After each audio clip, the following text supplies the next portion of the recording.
미시세계는 그 서로 다른 상태가 우리가 중첩이 되어 있다고 우리가 표현을 해요. 이제 슈레딩거 고양이를 예를 들면 고양이가 죽어 있는 상태하고 살아 있는 상태가 중첩이 되어 있는 개념이 미시세계에서는 가능해요.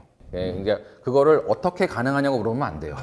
예, 그러니까 그거는 뭐 자연이 그냥 그런 거예요. 그러면은 이 중첩이라는 개념은 서로 양립될 수 없는 두 가지 상태가 동시에 존재할 수 있다는 거거든요. 이게 당연히 개념적으로 안 와닿죠. 살아있으면 죽으실 수 있냐. 그러니까 지금의 우리가 생각하는 관점으로 받아들이면 그렇게 이해하려고 하면 안 되고요. 그냥 받아들이는 수밖에 없어요. 그냥 미시세계는 그렇구나. 그러면은 참 마음이 편하죠. 그 참고로 옛날에 제 친구 중에 이걸 못 받아들여서 물리학을 포기한 친구도 있습니다. 저는 지금 왜 하고 있냐면은 저는 그냥 받아들였거든요. 그렇구나.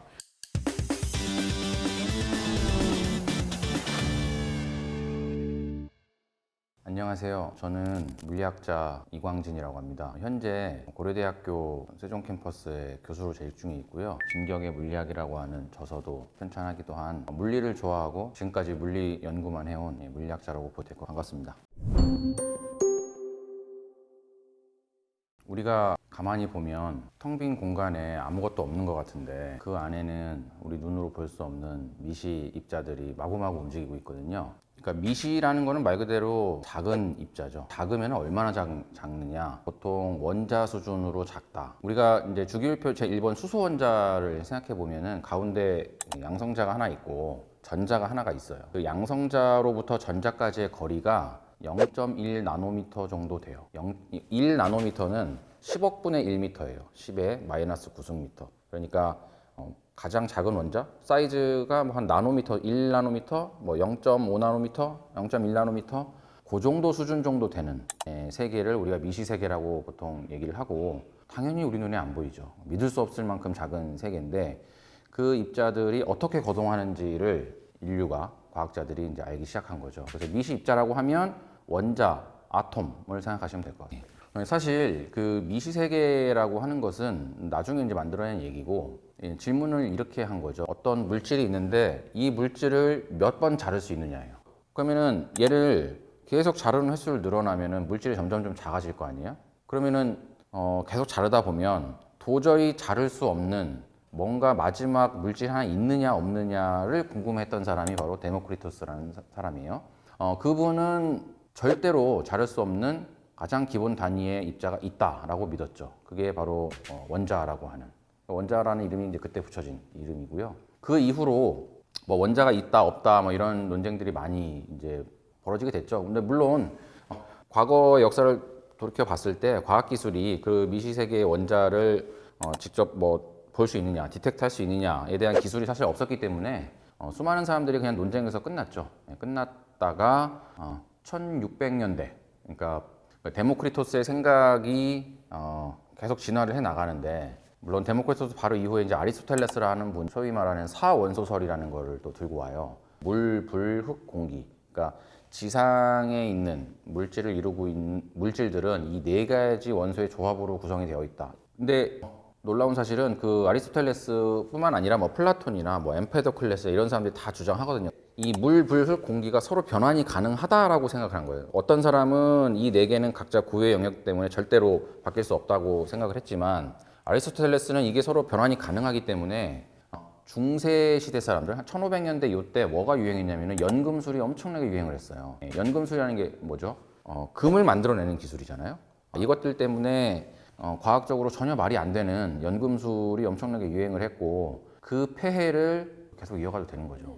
처음으로 지적하신 분이 그 영국의 로버트 보일이라고 하는 화학자였어요. 이분이 최초로 과학적으로 원자라는 개념을 도입했다고 보시면 돼요. 그래서 예를 들면은 아마 우리 중고등학교 때 이거 다 배우거든요. 보일의 법칙 하면 다 압니다. 주사기에다가 그 피스톤을 이렇게 밀면 내가 압력을 가해주는 거잖아요. 그러면은 피스톤이 내려가서 주사기 내에 있는 공기의 부피가 줄어들겠죠. 그래서 온도가 일정할 때 그 압력과 부피가 반비례한다. 뭐 이런 보일의 법칙을 만드신 분인데 이분이 이런 법칙을 만들게 된 근본적인 그 밑바탕에는 기체라고 하는 것이 어떤 분자들의 집합, 그 미시세계의 어떤 원자들의 집합이라고 가정을 한 거예요. 여기서부터 현대 화학이 이제 출발을 하게 된 거죠. 모든 물질은 원자가 되어 있다. 그러니까 예를 들어서 우리가 이런 거 물에다 손을 넣으면 물이 뜨겁잖아요.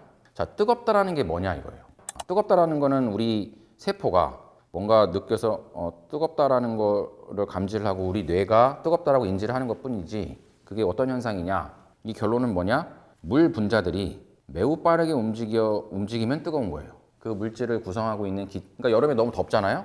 공기 분자들이 너무 빨리 움직이네 이렇게 얘기하셔도 되고 물이 너무 뜨겁다. 물 분자들이 매우 빨리 움직이네 라고 하시면 뭐 될 것 같은. 그래서 이런 그 원자론을 기반으로 한 기체 분자 운동론이 정립이 돼요. 이게 1800년대예요. 그러니까 돌턴이 1800년대 초반에 원자설을 제시를 했고 볼츠만이 1800년대 중후반에 이 원자를 기반으로 한 기체 운동 방정식을 모두 만들어냅니다. 그게 물리학의 하나의 기반 기초 과목 중에 하나인 통계역학이라고 하는 분야예요. 그래서 이제 원자의 존재를 사람들이 이제 믿기 시작을 했는데 서서히 그렇다면은 그 원자들 어떻게 생겼냐? 그게 또 궁금한 거죠. 거기가 이제 1900년에 들어와서 양자역학의 출발점이 또 됩니다. 예, 그러니까 돌턴 같은 경우에는 그냥 공이라고 생각했어요. 볼츠만은 특별히 어떤 원자가 어떤 모양일 것이다라고 주장하지는 않았어요. 그게 그 1800년대 후반 들어서서 1900년 들어올 때 드디어 물리학자들이 이 원자라고 하는 그러니까 어떤 형태를 갖는지 밝혀내게 되는데 거기가 양자역학의 시작이라고 보면 될 것 같아요. 사실 서서 자체가 다 흥미로운데 어떤 이제 자연의 비밀을 밝혀내가는 과정이잖아요. 그러니까 인류가 이성적으로 어떤 자연에 대한 사고를 시작한 거죠. 2000년, 2500년 전쯤에 시작을 해서 그 인간의 상상력은 정말 무한한 것 같아요. 그러니까 원자라고 하는 상상을 했던 데모크리토스조차도 그 당시 당연히 기술이 없었잖아요. 그 상상이 긴 인류의 역사를 지나오면서 현실화가 돼가고, 그죠? 인류는 드디어 그 궁금증을 이제 해결해가는 이제 과정인 것이죠. 그래서 그런 부분들이 되게 놀라운 사실이고 어떤 특정 사건, 이벤트들이 감동적이라기보다는 그 모든 과정들이 하나의 그 유기적으로 쭉 연결해서 보는 관점이 중요한 것이고 그 역사적인 흐름이 저는 되게 모두가 다 감동적이었다라고 말씀드릴 수 있을 것 같네요. 흔히들 좀 착각을 하는 게 그 과학적 발견이 진리다라고 사람들이 착각을 해요. 하지만 과학이 발전한다는 얘기는 두 가지 의미가 있죠. 과학이 만약에 이미 진리라면 사실 발전이라고 하는 게 의미가 없거든요. 이미 진리를 다 발견했는데 무슨 그러니까 그런 관점이 있을 수 있고 또 다른 방식은 그러니까 과학의 역사를 돌아보면은 사람들이 이렇게 생각하고 있다가 심지어는 뭐 엄청난 교육을 받은 학자들조차도 그 사람들이 믿어왔던 그런 개념들이 후세에 뒤집어지는 경우가 너무나 많았기 때문에 지금 과학자들은 이 과학적 사실을 어떻게 정의하냐면 현재 기술로, 현재 인간이 사용할 수 있는 모든 기술로 증명할 수 있는 어떤 현상을 그냥 과학으로 얘기를 해요. 하지만 그 현상이 영원불변하게 앞으로 진리로 보존될 것이다 라는 얘기는 안 하죠. 그러니까 언제든지 뒤집힐 수 있지만 현재 상황에서는 다른 반론이 있을 수 없는 현재 상황에서는 그런 사실을 우리가 과학적 진리라고 하기 때문에 물론 나중에 이제 미래에 가면 우리가 사원소설이라든지 그런 뭐 돌턴의 원자설을 극복했듯이 우리가 지금 생각했던 많은 과학적인 개념들이 또 다른 개념으로 대치될 수도 있고 또 발전적인 방향으로 갈 수도 있죠. 그래서 과학자들은 항상 열려 있는 자세가 중요하고 누군가 뭔가 기존의 사실과 다른 어떤 발견을 했을 경우에는 그것을 되게 진지하게 고민하는 그런 사람들하고 말씀드릴 수 있을 것 같아요. 양자역학은 원자 수준의 그 입자들이 어떻게 물리적으로 거동하는가를 기술하는 학문입니다. 간단하게 말하면 그걸 양자역학이라고 보시면 돼요. 과학은 사실은 발명이 아니라 이제 발견이라고 하는 거죠. 그러니까 인류는 사실 그냥 이 우주를 구성하고 있는 구성 부품 중에 하나일 뿐이죠. 그러니까 우리 인류가 모든 것을 안다는 것은 착각이고 자연은 자연의 방식대로 돌아가고 있는데 우리 인류가 그 작동 원리를 하나하나 알아가는 과정이라고 보시면 거기에서 인류가 발견한 것은 입자하고 파동이 혼재되어 있다라고 정리할 수 있을 것 같아요. 그러니까 양자역학의 가장 핵심 하나만 꼽으라 그러면 이거를 우리가 유식한 말로 이중성이라고 얘기합니다. 그러니까 우리가 눈에 보이는 거시 세계에서는 야구공이나 축구공은 입자처럼 행동을 하고 바닷물 같은 경우에는 파동처럼 행동을 하죠. 명확하게 분리가 되어 있는데 이 원자 수준의 스케일에서는 이 입자하고 파동성이 구별이 안 돼요. 그러니까 양자역학에서 여러분들이 들어봤음직한 기이한 이론들, 이 얘기들의 모든 기반에는 이 이중성에 있습니다. 이 물질의 이중성이 가장 중요한 개념이라고 보시면 될 것 같아요. 우리가 그 양자 현상을 직접적으로 본다. 바로 관측이라는 행위에 있어요. 우리가 날아가는 축구공의 운동을 분석한다고 우리가 생각해 봅시다. 그 날아가는 축구공의 궤적을 보고 그 궤적을 통해서 뉴턴의 운동 방정식을 사용해서 그 물질의 속도, 위치, 가속도에 대한 정보를 다 얻습니다. 완벽한 정보를 얻어낼 수 있어요. 이 축구공을 10억분의 1로 줄여가지고 전자의 움직임을 우리가 관측한다고 한번 생각해 봅시다. 전자의 움직임을 보고 그 전자의 운동 궤적을 계산해서 정보를 얻어내면 되는 거잖아요. 전자는 그 크기가 없는 점입자, 매우 작은 점입자인데 우리가 관측한다라는 게 뭔지 생각해 봐야 된다는 거예요. 축구공을 보는 거는 관측이라는 얘기를 우리가 쉽게 쓸 수 있는데 우리가 축구공을 어떻게 보는 것이냐? 거기에 빛을 쏴서 그 어떤 대상체, 축구공이라고 하는 대상에 의해 반사되는 그 빛을 보고 우리가 그 물체를 본다, 관측한다 라고 얘기를 하는 거예요. 전자의 빛을 쪼여서 그 반사되는 빛을 보고 우리가 전자의 궤적을 판단하는 것이거든요. 전자는 너무나 작기 때문에 빛을 보내는 순간 그 빛이 전자의 운동 궤적에 영향을 줘버려요. 관측이라고 하는 우리가 소위 말하는 물체의 대상과 무관한 관측이라는 하는 행위가 미시세계로 들어가면 실질적으로 그 행위 자체에 영향을 미친다는 거죠. 현상을 분석하는 것은 당연히 외부 관측이 없어야 돼요. 관측이 없는데 어떻게 이거를 분석을 하느냐. 하이젠베르크라는 분이 양자역학에서 가장 밑바탕이 되는 원리, 아까 물질의 이중성을 기반으로 한 가장 밑바탕이 되는 원리가 바로 불확정성의 원리라는 게 있어요. 불확정성의 원리라는 것은 자 그렇다면은 아까 제가 이제 축구공 얘기할 때 정보를 얘기했는데 물리적으로 우리가 어떤 대상에 대해서 얻어낼 수 있는 정보는 여러 가지가 있을 수 있는데 크게 말하자면은 그 물질의 어떤 시간 이후에서의 어떤 위치, 그다음에 속도, 요 두 개가 되게 중요해요. 이 물질이 어느 위치에서 어느 속도로 움직이고 있느냐, 이게 그 물질의 물리적인 운동성을 결정하는 가장 중요한 정보죠. 양자역학의 불확정성의 원리에 의하면 미시 입자는 이 두 정보를 동시에 정확하게 알 수가 없다라는 거예요. 내가 이 전자의 위치에 대한 정보가 점점 정확해질수록 그 전자의 속도에 대한 정보는 점점 없어집니다. 내가 그 입자의 속도에 대한 정보를 매우 자세하게 알면 알수록 그 입자의 위치에 대한 정보는 점점 사라집니다. 그 둘 사이의 불확정도의 곱이 일정하다는 거예요. 그게 불확정성의 원리예요. 하나를 보려면 나머지 하나를 희생을 해야 되는 것이죠. 우리가 물리적으로 위치하고 속도에 대한 정보를 모두 알아야 완벽한 정보를 알 수가 있는 건데 양자역학에서는 근원적으로, 그러니까 원리라는 말이 붙었잖아요. 원리라는 말이 붙었다는 얘기는 인류의 기술이 아무리 발전하고 과학기술이 발전한다 하더라도 미시세계의 입자에서는 그 위치와 속도에 관한 정보를 모두 정확하게 아는 것은 불가능하다. 왜? 그런 것들이 이런 관측이라는 행위와 연동이 되어 있고 물론 뭐 또 좀 자세히 얘기하면 다른 부분도 좀 있지만 근본적으로는 그 관측 행위에 관련이 되어 있다. 이렇게 보시면 이해하기 편할 것 같아요. 그렇죠. 쉽게 허락하지 않죠. 예. 사실 양자역학 그러면은 이제 양자역학에서 말하는 그 전자 예컨대 전자라고 치죠. 이 전자의 움직임을 기술하는 그 수학적인 방정식이 필요해요.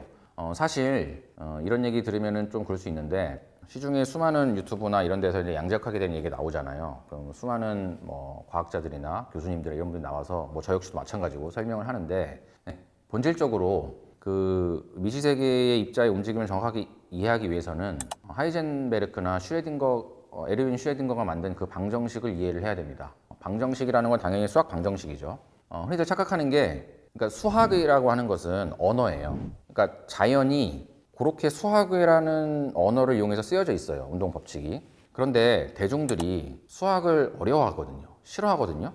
그러니까 이거를 말로 풀어다 보니까 아무리 내가 양자역학에 대한 유튜브를 들어도 양자역학이 다가오지 않는 거죠.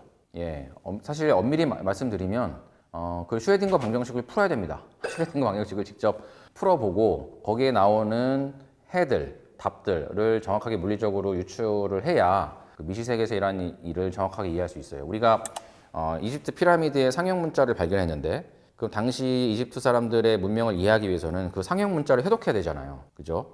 자연도 마찬가지라는 거죠. 예. 그래서 그거를 이제 그 수학적인 방정식을 이해를 해야 되는 거죠. 근데 그 방정식이 이해하는 과정에서 그 이제 슈레딩거 방정식이 가장 이제 전형적인 방정식이에요. 예를 들어 전자의 거동을 기술하는 방정식인데 거기에 보면은 그 전자의 상태를 나타내는 변수가 있어요. 이걸 우리가 이제 파동 함수라고 합니다. 왜냐하면 전자는 입자임과 동시에 파동이기 때문에. 그런데 그 파동 함수가 물리적으로 의미하는 것이 무엇이냐. 그러니까 사람들이 슈레딩거 방정식을 풀었어요. 물리학자들이 열심히 풀어가지고 파동 함수의 해가 이렇게 주어진다라고 사람들이 밝혀냈는데 그러면 그 해의 물리적인 의미가 무엇이냐라는 것 때문에 해석들이 좀 갈려요. 하이젠베르크라든지 그다음에 볼프강 파울리, 뭐 존 머펠트, 막스 보른 이런 사람들이 그 닐스 보어랑 같이 어떤 학파를 형성하게 되고 그거를 우리가 코펜하겐 학파라고 불러요. 그 사람들이 슈레딩거 방정식을 풀었을 때 나오는 파동 함수가 뭘 뜻하냐를 제시를 했는데 그 입자가 발견될 확률이에요. 정확하게는 그 파동 함수의 절대값에 제곱을 하면 전자가 어디에 있을 확률을 의미한다라고 얘기를 하거든요. 지금 물리학과에서 배우는 양자역학 교과서에는 다 그런 식으로 기술이 되어 있습니다. 대부분 그렇게 받아들이고요. 그거를 이제 코펜하겐 해석이라고 우리가 얘기를 하고요. 그게 한 7, 80% 정도 물리학자들이 믿고 있고, 그러니까 사실은 실제 물리학자들은 사실 I don't care예요. 뭐 어떤 해석이든 간에 수학적인 답은 똑같기 때문에 가장 많은 부류는 그 shut up and calculate, 그러니까 닥치고 계산 이거거든요. 뭐 해석은 중요하지 않은데, 근데 이제 교과서에는 그렇게 실려 있고요. 나머지 해석들이 많은데 그 중에서 이제 유력한 괜찮은 그 사람들이 받아들이고 있는 게 이제 다세계 해석이라고 하는 것이 한 10에서 20% 물리학자들이 받아들이고 있는 거죠. 다세계라고 하는 것은 이건 옛날 얘기인데 저 옛날에 어렸을 때 되게 즐겨보던 TV 프로가 하나 있었어요. TV 인생극장이라고 하는 프로가 있었는데 주인공이 어떤 두 가지 상황을 맞닥뜨려요. 두 가지 상황을 선택을 해야 돼요. 예를 들어서 쉬운 예로 내가 이제 물속에 내 여자친구랑 내 엄마가 빠졌어요. 누굴 구할 것이냐 선택을 하는 거죠. 그러면 이제 A번 내 여자친구를 구했을 때, B번 우리 엄마를 구했을 때, 그러면서 이제 각각의 상황을 그리는 그런 이제 프로가 있었는데 뭐 맞는 비유인지 모르겠는데 다세계 해석이라고 하는 것은 그 어떤 그 미시 상태가 이렇게 결정되는 경우, 그 다음에 이렇게 형태로 결정되는 경우가 따로따로 분리돼서 각각의 세계, 우주를 형성한다라는 거거든요. 그러니까 그게 사실은 와닿지가 않죠. 그래서 내가 이번에 내가 A 입자를 관측했을 때는 그 A 입자를 관측한 그 우주가 형성이 되는 것이고, B 입자를 관측했을 때는 B 입자를 생성한 그 우주가 형성되는 것이고, 뭐 그런 방식으로 이게 뭐 좀 쉽게 얘기하면 이게 뭐 맞는 비유는 아닌데, 그래서 파동 함수가 확률이다라고 하는 것이 좀 뭐라고 해야 되나, 좀 난점이 좀 있기 때문에 만약에 다세계 해석을 도입하면은 그런 확률적인 문제는 해결할 수는 있는데, 그 가장 중요한 것은 그러면은 그 다른 우주가 서로 계속 이렇게 분리해서 갈라진다는 걸 어떻게 증명하느냐, 그런 부분에 대해서는 사실은 답을 할 수가 없기 때문에 대부분의 학자들이 받아들이지는 않는데, 최근에 있어서 이 다세계 해석이 다시 주목을 받고 있기는 합니다. 그래서 저 역시도 조금 더 진지하게 이 다세계 해석을 좀 바라보는 부분도 좀 있고요. 그래서 뭐 그 부분은 나중에 또 기회가 되면 또 말씀드리겠습니다. 계산은 되어 있는데 이걸 어떻게 해석하느냐가 좀 차이가 난다는 거죠. 그렇죠, 그렇죠. 수학적인 결과는 모두 동일합니다. 동일한 수학적 결과를 물리적으로 어떻게 해석할 것인가가 갈려 있는 게 해석의 문제이기 때문에 사실은 실질적인 연구자들은 별로 신경 안 씁니다. 사실은 양자역학이 정확한 시기가 어느 정도면 1900년에 시작이 돼요. 막스 플랑크라고 하는 분이 양자 가설을 도입한 이후에 하이젠베르크하고 슈레딩거가 1925년, 1926년에 방정식을 만들 그 시기를 초기 양자역학의 탄생 시기라고 우리가 봅니다. 그리고 나서 그 영국의 이제 물리학자 폴 디렉이라고 하는 분이 계세요. 그 폴 디렉이라고 하는 분이 이 양자역학하고 아인슈타인의 특수상대성 이론을 결합을 합니다. 특수상대성 이론은 뭐 간단히, 그러니까 우리가 만약에 엄청나게 빛의 속도랑 비교될 정도로 매우 빠르게 움직이는 시스템에서는 어떻게 우리가 물체 운동 기술할 수 있냐, 이거를 기술한 학문이 특수상대성 이론이거든요. 그러니까 이제 예를 들면은 전자가 거의 빛의 속도에 근접하게 매우 빠르게 움직일 때 어떤 행동을 보일 것이냐에 대한 이론을 폴 디렉이라는 분이 만들어내요. 슈레딩거 방정식과 특수상대성 이론을 결합해가지고 소위 말하는 디렉 방정식을 만들어냅니다. 그 디렉 방정식에는 정말 우주의 비밀이 하나 숨어져 있는데 그 디렉 방정식을 풀면 답이 두 개가 나와요. 근데 그 에너지가 양수가 나오고 음수가 나와요. 에너지는 항상 양수죠. 그래서 이 음수 에너지를 갖는 게 무슨 의미인가에 대해서 디렉을 고민을 했고 얼마 안 돼서 답을 이제 찾아내는데 그게 소위 말하는 우리가 반물질이라고 하는 개념이에요. 반물질은 되게 쉽게 말하면은 모든 물리적인 성질은 똑같은데 전하만 다른 거예요. 그런데 전자의 질량하고 똑같고 스핀이라는 양도 똑같은데 전하만 플러스인 입자가 있어요. 그거를 우리가 뭐라고 하냐면 반입자, 반물질이라고 우리가 불러요. 그런데 이 입자하고 반입자가 서로 만나면 이 두 개가 사라집니다. 사라지고 빛을 내뿜거든요. 혹은 이 빛이 갑자기 물질과 반물질로 이렇게 생기기도 해요. 이거를 이제 쌍생성, 뭐 쌍소멸 이런 개념들이 이제 등장을 이제 하게 돼요. 우리가 이제 우주는 진공 상태라고 얘기하는데 진공은 아무것도 없잖아요. 아무것도 없는데 아무것도 없는 진공 내에서 수많은 입자와 반입자들이 서로 만났다가 떨어졌다가 만났다가 떨어졌다 이런 일들이 계속 일어나요. 입자 물리학이 발전하면서 매우 심각한 문제를 야기를 합니다.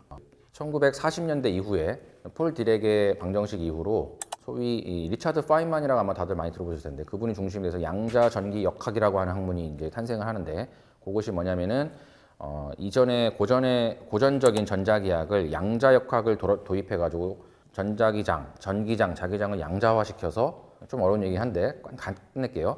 전자기 현상을 양자역학적으로 기술하는 학문이 등장을 하게 돼요. 입자 반입자가 막 충돌해서 사라지는 이 에너지가 엄청난 거예요. 이게 무한히 많아지는 거예요. 물리학에서는 무한대가 반드시 없어져야 되는 독이거든요.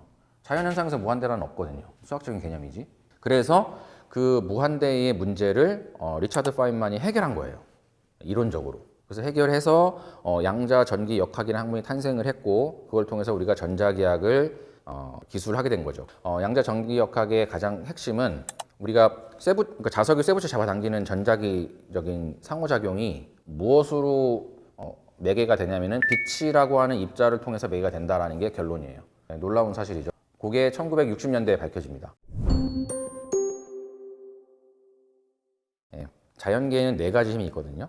그래서 중력, 방금 말씀 전자기력, 그다음에 아까 콕 얘기하도록 얘기한 강한 핵력, 그다음에 그 방사성 분계의 약한 핵력. 이 네 개가 전 우주를 구성하고 있는 네 개 기본 힘이에요.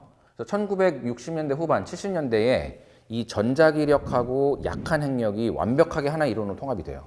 그거 아마 들어봤을 수 있는 표준 모형이라고 하는 그게 통합이 되고 거기에 이제 그 강한 핵력이 합세하면서 요 세 힘을 양자역학적인 관점으로 기술하는 이론이 정립이 됩니다. 그거를 이렇게 넓게 보면은 뭐 통일장 이론이라고 얘기를 하는데 물론 뭐 강한 핵력은 조금 문제가 있긴 하지만 그래서 1970년, 80년대 초반에 그럼 나머지 하나가 중력이죠. 그럼 이 중력까지 만약에 완벽하게 통합을 하면 인류는 이 네 개의 기본 힘을 하나의 방정식으로 기술할 수 있는 유일한 방정식을 얻게 되는 거죠.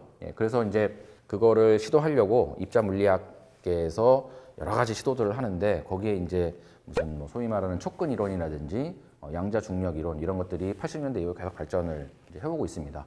저는 개인적으로 그 입자 물리를 전공하는 사람이 아니기 때문에 제가 뭐 그 부분에 대해서 엄청나게 자세한 정보를 말씀드릴 수는 없는데 발전의 흐름이 그렇게 그러니까 양자가 성립된 이후에 자연계의 네 가지 기본 힘을 설명하는 와중에서 전자기력을 가장 먼저 설명을 했고 당연히 그 다음에 약한 핵력 그 다음에 요 두 힘을 완전히 통합을 했어요.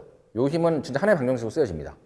예, 여기에 이제 여러분들 아마 그렇지만 이휘소 박사님이 여기서 공연을 많이 하셨고 그 다음에 이제 강한 핵력까지는 어떻게 좀 잘 묶이는데 중력은 또 나중에 말씀드리면 이게 완전히 다른 거거든요, 얘는. 그래서 이 중력까지도 같이 기술할 수 있는 그거를 뭐 중력을 연구하는 분들 아니면 입자 연구하는 분들이 지금까지도 연구를 하고 있죠. 중력이 가장 어렵습니다. 흔히들 착각하는데 중력은 사실 우리가 맨날 맞닥뜨리고 있잖아요.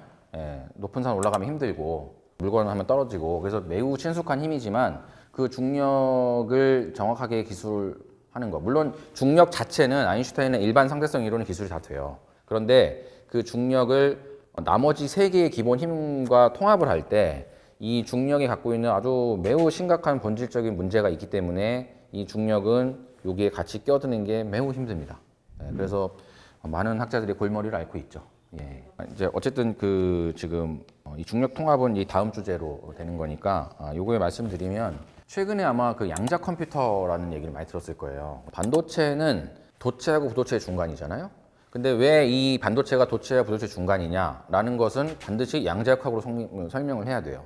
그러니까 나무는 왜 부도체고 금속은 왜 도체냐 이 자체도 양자역학이 도입돼야만 설명이 가능합니다. 그래서 반도체는 1930년대에 양자역학 성립된 이후에 고체 물리학자들이 이 양자역학을 기반으로 해서 이 고체 시스템을 기술하기 시작하면서 반도체라고 하는 어떤 물질을 설명하기 시작하면서 발전된 분야예요. 그래서 그걸 갖고 트랜지스터를 만들고 그거로 인해서 이제 전자공학이 탄생을 하고 따라서 우리가 사용하고 있는 지금 컴퓨터조차도 철저하게 양자역학적인 산물입니다.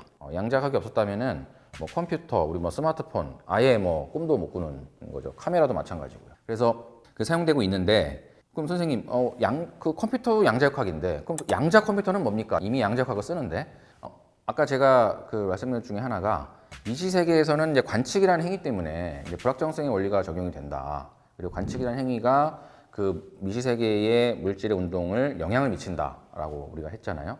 그거를 조금 다른 말로 하면 미시 세계는 그 서로 다른 상태가 우리가 중첩이 되어 있다고 우리가 표현을 해요. 이제 슈레딩거 고양이를 예를 들면 고양이가 죽어 있는 상태하고 살아 있는 상태가 중첩이 되어 있는 개념이 미시 세계에서는 가능해요. 예, 그러니까 그거를 어떻게 가능하냐고 물어보면 안 돼요. 예, 그러니까 그거는 뭐 자연이 그냥 그런 거예요.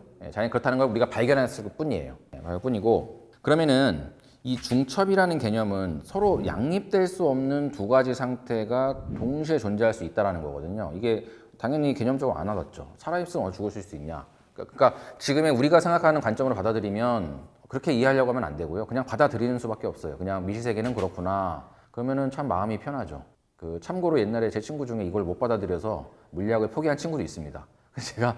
저는 지금 왜 하고 있냐면은 저는 그냥 받아들였거든요. 그렇구나. 그래서 양자 컴퓨터는 뭐냐면 이 중첩이라고 하는 현상을 그대로 이용해 보자라는 거예요. 컴퓨터의 기본 계산 원리는 이진법이에요. 전류가 흐르는 상태, 안 흐르는 상태를 0과 1로 대입을 시키는 거예요. 컴퓨터가 하는 일은 뭐냐면 영어로 컴퓨트, 이거 계산하다거든요. 계산한다는 것은 내가 예를 들어서 뭐 클릭을 막 해요. 입력을 하면 컴퓨터가 내가 하는 행위를 숫자로 바꿔요. 모든 십진수는 이진수로 바꿀 수 있죠. 그걸 얼만큼 빨리 변환하느냐가 컴퓨터 속도를 결정하는 거예요. 두 가지 경우의 수를 가지고 모든 계산을 수행하는 것이 기존의 컴퓨터이죠. 이 양자 컴퓨터는 이 0과 1이라고 하는 두 가지 경우가 중첩이 되어 있어요. 우리가 이제 컴퓨터에서 0과 1, 요 두 단위를 하나의 비트라고 하거든요. 양자 컴퓨터는 얘를 퀀텀 비트, 그래서 우리가 큐비트라고 얘기를 하고 이 0과 1이 두 개가 겹쳐 있기 때문에 이 녀석은 어느 상황에서는 0, 어느 상황은 1, 이게 언제든지 가능한 거죠. 기존의 컴퓨터가 만약에 n개의 문제를 풀기 위해서는 2의 n승번을 계산을 해야 되는데 양자 컴퓨터 같은 경우는 그냥 n번만 계산하면 되는 거예요. 이 하나가 두 가지 경우수를 다 포함하고 있기 때문에 그러면 2의 n승번하고 n번이 얼만큼 차이가 있느냐 n에다가 한번 1000을 대입해 보면 2의 1000승하고 2의 그냥 1000인 거죠. 2의 10승이 1000이에요. 1024. 거기다가 다시 100승을 하는 거잖아요. 얘는 1000번밖에 계산 안 해도 되는 거죠. 실제로 얘가 2의 n승번, 얘가 n번은 아니에요. 예, 비유가 원리적으로는 그렇다는 거예요. 스퀘어 루트 n번 정도. 얘가 n번이면은 얘가 루트 n번. 그러니까 얘가 만약에 10,000번이면 얘는 100번 정도예요. 지금 사람들이 하는 일은 뭐냐면 이 미시세계의 가장 근본적인 특징인 양자 중첩을 이용해서 큐빗을 만들어내는 일이에요. 지금 큐빗이 한 100만 개 정도는 있어야 우리가 정말 뭔가 계산할 수 있는 정도가 되는데 지금 오더가 한 1000개, 수천 개의 오더 정도거든요. 그 중첩된 큐빗들 상태가 서로 이렇게 상호작용하면 안 돼요. 그게 바로 관측이에요. 이 얘기는 매우 중요한데 자, 관측이라는 행위에 대해서 정리를 해보면은 인간이 없으면 그럼 관측이 없을까요? 자, 인간은 아까 말했지만 우주의 그냥 부속품일 뿐입니다. 어떤 현상이 생길 때 뭐를 관측한다라고 하는 거는 만약에 인간이 없으면 관측이 안 되는 것이냐 라는 질문을 할 수 있잖아요. 아니겠죠, 당연히. 인간은 하나의 그냥 여러 개 있는 것 중에 하나일 뿐이에요. 관측이 된다는 건 뭐냐면 어떤 현상이 벌어져요. 그 벌어지는 미시 입자가 주변에 있는 다른 입자랑 부딪히냐 안 부딪히냐예요. 얘랑 상호작용 하느냐 안 하느냐. 그래서 우리가 만약에 어떤 미시 입자가 공기 중 상태에서 뭔가 현상이 벌어진다. 그러면 그 주변에 있는 공기 분자들하고 마구 충돌하겠죠? 그러면 그 입자는 관측이 된 거예요. 예, 그렇게 보시면 돼요. 그러니까 관측이 되는 순간 중첩 상태가 깨져버립니다. 그러니까 양자 컴퓨터의 가장 중요한 점은 요 중첩 상태를 그대로 유지를 해야 되고, 그러면 뭐예요? 관측이 되면 안 되죠. 그래서 철저하게 진공, 그다음에 철저하게 그다음에 요 중첩 상태 유지할 수 있는 뭐 예를 들어서 뭐 매우 낮은 온도 이런 것들이 좀 충족이 되어야만 요 큐비트 상태가 안정적으로 유지될 수 있어요. 매우 진공이고 요 큐비트 사이에서도 서로 상호작용하면 안 돼요. 예. 그렇기 때문에 이게 상당히 챌린징한 연구 프로젝트라고 보시면 될 것 같아요. 그래서 사실 미시 세계에서 새롭게 발견된 법칙이라든지 이런 것들보다는 이제는 그 미시 세계 자체의 그 중첩이라는 현상 자체를 이용해서 우리 인류의 문명에 기여할 수 있는 장치들을 만들어내는 그 양자 컴퓨터가 만들어내는 그 연구 단계로 우리가 오고 있고, 거기서 가장 중요한 것은 어떻게 하면은 이 중첩 상태를 깨지 않고 큐비트를 한정된 공간에 많이 집약을 시켜가지고 우리가 원하는 계산을 수행할 수 있느냐, 이런 테마로 지금 학계에서 연구하고 있다고 보시면 될 것 같습니다. 한 가지 이거는 되게 중요한 얘기인데 아마 작년인가 재작년에 아마 LK99라고 해서 초전도체, 상온 초전도체가 발견됐다라는 얘기가 들었을 거예요. 저는 대중분들이 반드시 이해를 해야 될 게, 기초 과학적인 발견은 그것이 어떤 회사에서 제품을 만들어서 실질적인 이익이 되는 거랑은 거의 무관합니다. 최소 10년, 20년 오더예요. 그러니까 가끔 이제 기사에서 어떤 과학자들이 어떤 기술을 개발했다, 이후에 이러이러한 기술에 응용될 것으로 예상된다라고 기사를 보잖아요. 그러면 사람들이 거기에 혹해서 주식을 마구 삽니다. 제가 그 포텐셜하게 그 기업의 10년, 20년의 향후 미래를 바라보면서 구매하는 건 아무 문제가 없는데, 만약에 그게 정말 1, 2년 안에 뭔가 상용화된 제품으로 나오고 디바이스가 되고 응용이 된다고 생각하시면은 절대 안 됩니다. 정말 강조드리고 싶어요. 그래서 양자 컴퓨터 지금 연구 많이 되고 있긴 하거든요. 하지만 이 양자 컴퓨터가 실제로 아까 제가 말씀드렸지만 100만 개 이상의 큐비트를 모아서 실제로 인류 문명에 기여할 수 있을 만하게 개발될 수 있는 시기는 아무도 몰라요. 그쪽 연구하신 분들은 더 빨리 얘기하시기도 하고, 한 가지 확실한 거는 5년 안엔 절대 안 됩니다. 그래서 주식 구매하는 거는 매우 생각을 많이 하셔야 된다. 같은 과학자로서 말씀드리고 싶네요. 특히 우리나라 사람분들이 여기에 대한 관심이 매우 높은 것 같아요. 예컨대 인터스텔라라는 영화가 미국에서 망했거든요. 근데 우리나라는 1000만 명 이상이 들어서 그 감독 크리스토퍼 놀란 감독이 말 그대로 많이 놀랐어요. 본인이 그게 인터뷰도 했고요. 그러니까 눈에 보이지 않는 것 때문에 관심이 없다라기보다는 제가 볼 때는 점점 관심도가 높아져 가고 있는 것 같아요. 그래서 저 같은 사람이 이런 데 나와서 자꾸 이렇게 얘기를 하고 이런 요청들이 들어오는 것도, 그래서 저는 그런 부분은 매우 좋은 현상이라고 생각을 합니다. 제가 일반 대중분들이 과학의 전문가가 돼서 아까 말씀드린 대로 수학 방정식을 다 풀어보고 그래야 된다고 생각하는 건 아니에요. 거기에 대한 지속적인 관심을 갖는 거, 그 다음에 프론티어 영역에서 어떤 일들이 벌어지고 있는지에 대해서 항상 이렇게 관심을 가져주는 행위 자체가 매우 의미가 있고, 또 저희 같은 프론티어 영역에서 연구하는 사람들이 그런 것들로 인해서 더 고무되는 경우도 있고, 또 그게 나중에 더 이렇게 집중이 되면은 국가 과학 정책에서 영향을 미칠 수도 있습니다. 일반 대중들이 과학에 관심이 많으면 당연히 국가에서도, 그러니까 체계적으로 이렇게 투자가 되는 것 같아요. 그래서 그런 관심을 끄지 마시고 눈에 보이지 않는 새로운 현상들을 어떻게 과학자들이 알아내고 찾아내고 기존의 이론들을 어떻게 뒤집어졌고 이런 것들에 대한 관심을 많이 가져주시면 서로가 좋은 영향을 미칠 것 같다는 생각이 듭니다.